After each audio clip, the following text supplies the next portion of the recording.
अस्सलाम वालेकुम दोस्तों, उर्दू पीडिया में खुश आमदीद। नाजरीन, 5000 साल पुरानी हज़रत नूह अलैहिस्सलाम की कश्ती तुर्की से मिल गई। अंदर से ऐसा क्या निकला कि जिसे देखकर हर कोई हैरान रह गया। सवाल ये भी है कि तुर्की के सदर रजब तैयब उर्दोगान ने इस कश्ती को दुनिया से छुपा कर क्यों रखा। आज की इस कीमती वीडियो में हम आपको कश्ती नूह से मुतल्लिक हैरान कुन हकायक बतलाने जा रहे हैं, लिहाजा वीडियो को शुरू से लेकर आखिर तक ज़रूर देखिएगा। और अगर आप चैनल पर नए हैं तो इसे सब्सक्राइब भी कर लीजिए। तो आइए चलकर शुरू करते हैं। दोस्तों, कुरान मजीद में अल्लाह ताला ने जिन कौमों का तज़किरा किया है, इनके आसार आज भी दुनिया में मौजूद हैं। इन कौमों को अल्लाह ताला ने इनकी नाफरमानियों, खुदा ताला की ज़ात से इनकार, रसूलों, नबियों और उनके मानने वालों पर जुल्म सितम की इंतहा कर देने पर सख्त सजाएं यानी अजाब दिए। और कुरान में हम मुसलमानों की इबरत और रहनुमाई के लिए इनका तज़किरा किया। हज़रत नूह अलैहिस्सलाम को सानी आदम भी कहा जाता है, क्योंकि आपके ख़ानदान के अफराद और अल्लाह के हुक्म से तैयार की गई कश्ती में सवार जानवरों के अलावा हर शय पानी में गर्क कर दी गई थी। हज़रत नूह अलैहिस्सलाम की कश्ती पर 8 अफराद सवार थे। हज़रत नूह अलैहिस्सलाम, आपकी अहलिया, 3 बेटे और बहुएं, बाकी मुख्तलिफ इकसाम के जानवरों की जोड़ियाँ थीं। नूह अलैहिस्सलाम का वाक़या साबका आसमानी किताबों तौरात, ज़बूर और इंजील में भी मिलता है। एक अरसे से साइंसदान हज़रत नूह अलैहिस्सलाम की कश्ती की तलाश में थे। गैर मुस्लिम साइंसदान ये सवाल करते कि अगर तूफ़ान नूह आया और हज़रत नूह अलैहिस्सलाम चंद इंसानों और दुनिया के तमाम तर जानवरों के जोड़े लेकर देव हेकल कश्ती में सवार हुए और पानी के बदतरीन अजाब से बच गए, तो आखिर वो कश्ती कहाँ गई जिनमें इन सब मखलूक़ात ने सफ़र किया। हाल ही में चीन के ईसाई मुबल्लिगीन और साइंसदानों की एक तहकीकाती टीम ने कई माह पर मुश्तमिल अपनी तहकीक के इख्तिताम का ऐलान करते हुए दावा किया था कि उन्होंने हज़रत नूह अलैहिस्सलाम की तारीखी कश्ती को तलाश कर लिया है। ये कश्ती मशरकी तुर्की में वाक़े कोहे अरारत पर मिली, जिसकी चोटी की बुलंदी 12,000 फुट है।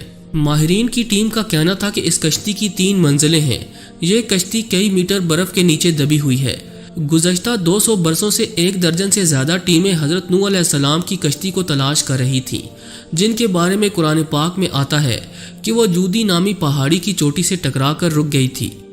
नाजरीन, चीन के माहिरीन की इस रिपोर्ट को अमरीकी साइंसदानों ने मानने से इनकार कर दिया।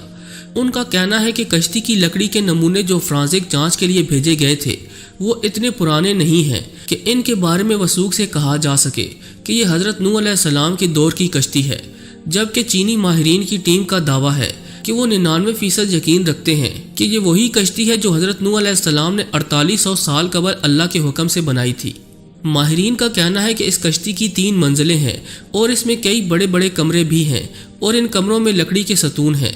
अरब अखबारात ने भी इस ज़िमन में सवाल उठाए थे कि क्या वाकई ये हज़रत नूह अलैहिस्सलाम की कश्ती है।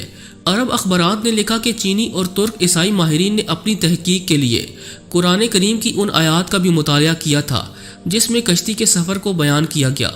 माहिरीन का कहना है कि कश्ती के ठहरने के जिस मकाम की निशानदेही की गई, वो साइंसदानों को कोहे अरारत की तरफ ले जाती है। गुज़श्ता 20 बरसों में कई साइंसदानों ने कोहे अरारत का दौरा किया। उनमें से कुछ एक ने पहाड़ी पर बनी कश्ती की शक्ल की चट्टान को ही हज़रत नूह अलैहिस्सलाम की कश्ती करार दे दिया।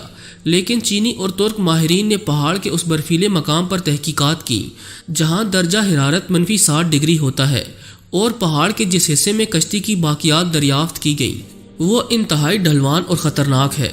रिपोर्ट के मुताबिक इस टीम ने 60 मुख्तलिफ मकामात से हज़रत नूह अलैहिस्सलाम की कश्ती का मुशाहिदा किया।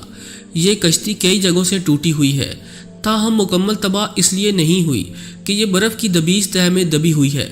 कश्ती टूटी हुई होने की वजह से माहिरीन इसके अंदर जा सके।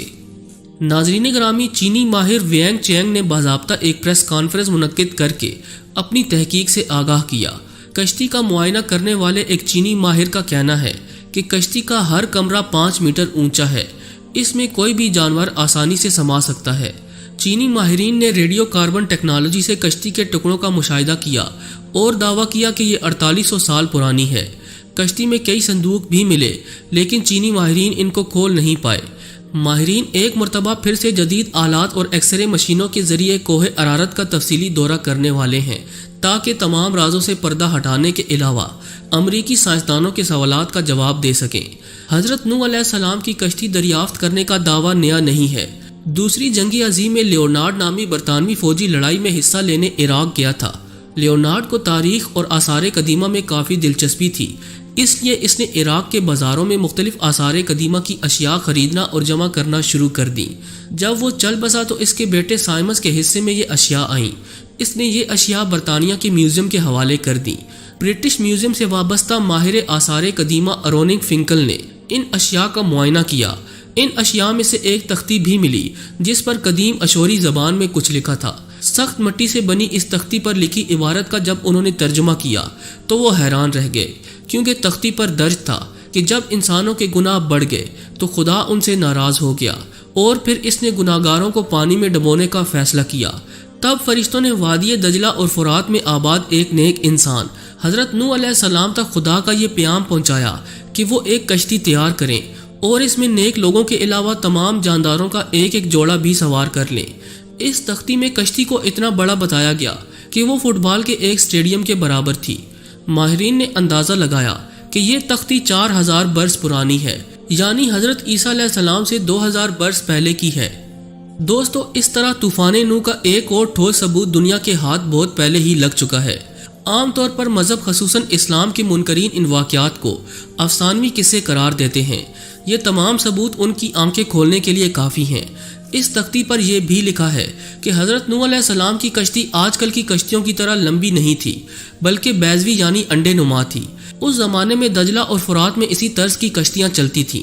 کشتی کے ٹھہرنے کے مقام کے بارے میں قرآن مجید کی سورۃ الہود کی آیت نمبر 44 میں بتایا گیا کہ وہ ایک بلند مقام جودی پر جا کر رکی تھی۔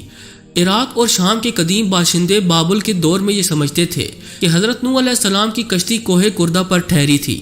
یہ مشہور پہاڑ جزیرہ ابن عمر کے قریب واقع ہے۔ یہ مقام بھی اب ترکی کے حصے میں ہے، تاہم عراق کی سرحد اس سے متصل ہے۔ مسلم تاریخ دانوں نے کوہ کردہ کو ہی حضرت نوح علیہ السلام کی کشتی کے ٹھہراؤ کا مقام قرار دیا، اسی لیے یہ پہاڑ مسلمانوں میں کوہ جودی کے نام سے مشہور ہو گیا۔ تاہم عیسائی مبلغین کا کہنا ہے کہ کشتی کوہ ارارت پر جا کر رکی تھی اور یہ پہاڑ آرمینیا اور ترکی کی سرحد پر ہے۔